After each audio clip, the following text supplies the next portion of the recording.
What's up, guys, and welcome to the Heroic Ji-Kun Raid Guide.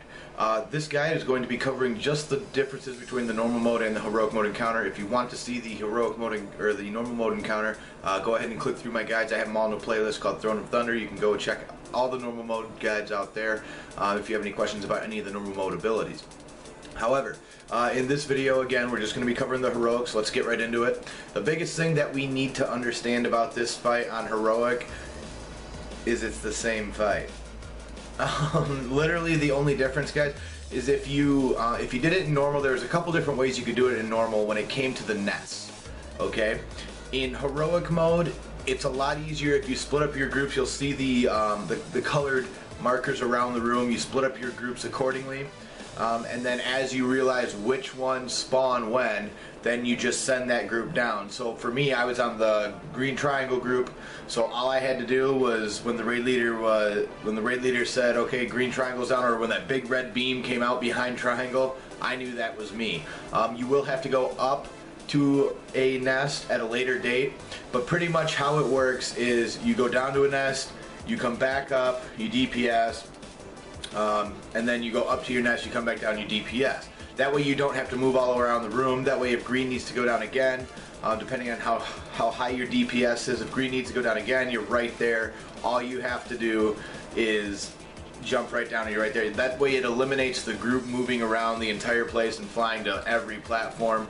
At least on 25-man mode, this seems to be a lot easier of a way to do it because it allows you to get the most uptime out of everybody for their DPS, and also allows everybody to kind of use their cooldowns and then things like that. Little tricks that we've noticed while doing this fight is you'll notice that me and the other two mages are now staying down here right now, okay? We're staying down on the nest. The reason is because there's things like downdraft that you want to be aware of, quills you want to be aware of. You need to understand that your healers need to be able to heal you through those things.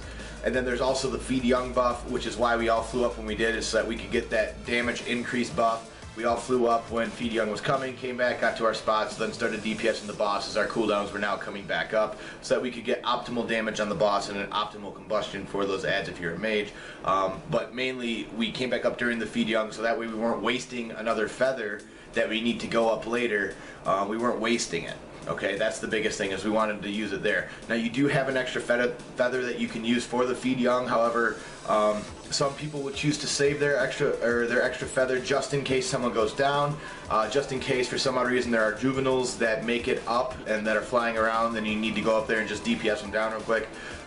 So you can play it on the safe side or you can play it on the aggressive side. It kind of comes up to you as it goes with your feathers. As far as healers go, understand where your groups are going and make sure that you're there. Okay, when your color gets called, don't be the last person there, because especially if Quills is coming out very soon or if something just came out, you want to make sure that everybody's topped, everybody's there, and then nobody's dying on the platforms. That was one of the things I saw, is when a healer messes this up, it's extremely detrimental to the raid, because these platforms do cause enough damage to where that healer is essential. So make sure that your healers are split up into the groups that they need to be in as well. But as long as you have your healer and your DPS, like you're good to go in this fight. It's really not too bad. I don't foresee a problem with you guys killing this fight. Literally, there's not any difference in this fight on heroic, minus you just need to be better at the nest. Like, as long as you guys figure out your nest, and it goes for every group. I've seen probably 10 kill videos on this, and all 10 groups do it differently. So I'm just telling you how we did it. We kind of divided our nests up by little groups, so that way we knew when we were going down and up and everything else. You'll notice that the timers, especially in bigwigs and DBM, are getting better. So what this means is that like, it'll tell you if there's an up nest coming, if there's a down nest coming, when downdraft, when everything's coming out, so that you can kind of plan what group's going where. So as long as your raid leader kind of gets in the flow of it and gets used to calling out which nest he's going to, then it's going to be a lot easier for you. And as you get that figured out, this boss is going to drop like a fly for you. Shouldn't pose any threat for you. Hope you guys like this one, and as always, see you in the next one.